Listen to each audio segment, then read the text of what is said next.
Le grand matin Sud Radio, 7h-9h, Jean-Jacques Bourdin. Nos auditeurs, Xavier est à Bordeaux. Bonjour Xavier.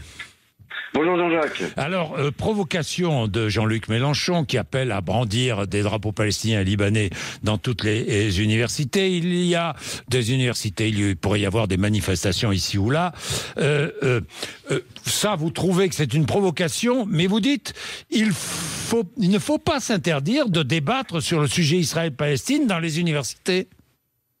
Oui, écoutez, c'est vrai que Mélenchon, il est dans la provocation comme d'habitude, hein, il change pas son rôle, hein, j'ai envie, c'est toujours le même masque qu'il emploie pour être au centre du jeu politique et puis pour apparaître comme le peut-être potentiel présidentiable en 2027. Oui. Et c'est vrai que sur le fond, il a un petit peu raison dans la mesure quand il dit dans les universités, on ne peut pas empêcher de débat géopolitique. Il a raison, le Conseil d'État lui donne raison déjà récemment. Hein. Le Conseil d'État a rappelé que, en fait, le principe dans les universités, c'est que les usagers des universités, donc les étudiants, ont le droit à la liberté d'expression politique. Alors que, évidemment, les professeurs, les enseignants doivent respecter le principe de laïcité, évidemment, comme tout le monde, et le principe de neutralité. Mais les usagers, les élèves, les étudiants ont le droit d'exprimer leurs opinions politiques. Et j'ai envie de dire, encore heureux, parce que sinon, si vous imaginez, si on empêche les jeunes étudiants en sciences politiques, par exemple, de faire de la politique, ce serait quand même le comble. Ben évidemment.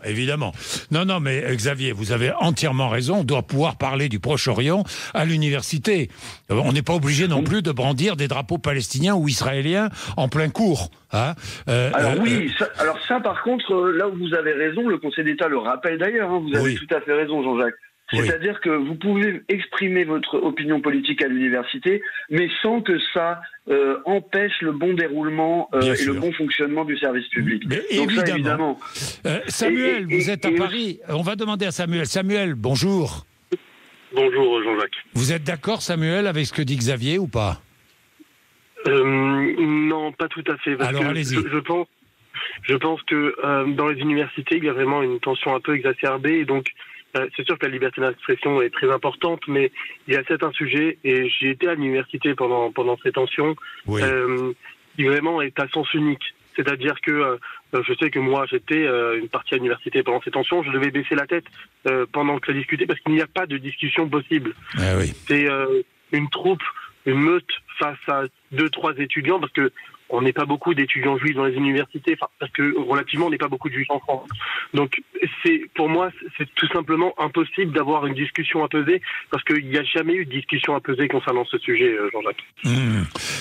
Vous entendez, Xavier ? Vous entendez ce que dit Samuel ? C'est-à-dire que la discussion est devenue impossible. Mais je comprends effectivement, je comprends le point de vue de Samuel.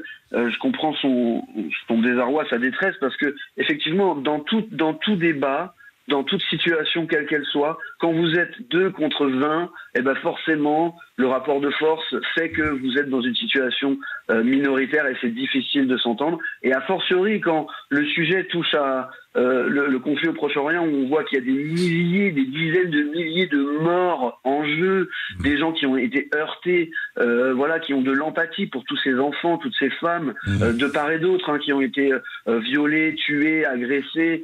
Et donc ça génère beaucoup de souffrance chez les êtres humains, et c'est dur après de la contenir, d'autant plus chez des étudiants qui, rappelons-le, sont des jeunes qui ont peut-être plus de difficultés à contenir leurs émotions, à garder leur calme. Donc je comprends la position de Samuel, je comprends ce qu'il veut dire, mais il faut quand même dire une chose, c'est que la position de la France, c'est celle-là qu'on doit, nous, en tant que Français, je veux dire, au-delà de nos appartenances politiques, on doit aussi se rapprocher de la position de la France, c'est ça qui fait notre unité. Et la position de la France, c'est de défendre une solution à 2 États, c'est désormais d'appeler au cessez-le-feu, comme l'a fait Emmanuel Macron, et c'est de finalement respecter aussi la possibilité pour le peuple libanais ou le peuple gazaoui de pouvoir arrêter de subir leur foudre israélienne. Bien, merci à tous les deux, merci Xavier et Samuel. C'est un débat que nous pourrions avoir évidemment sur la longueur, parce qu'il est passionnant, et c'est un débat que vous avez, 0826 300 300. Si vous souhaitez intervenir,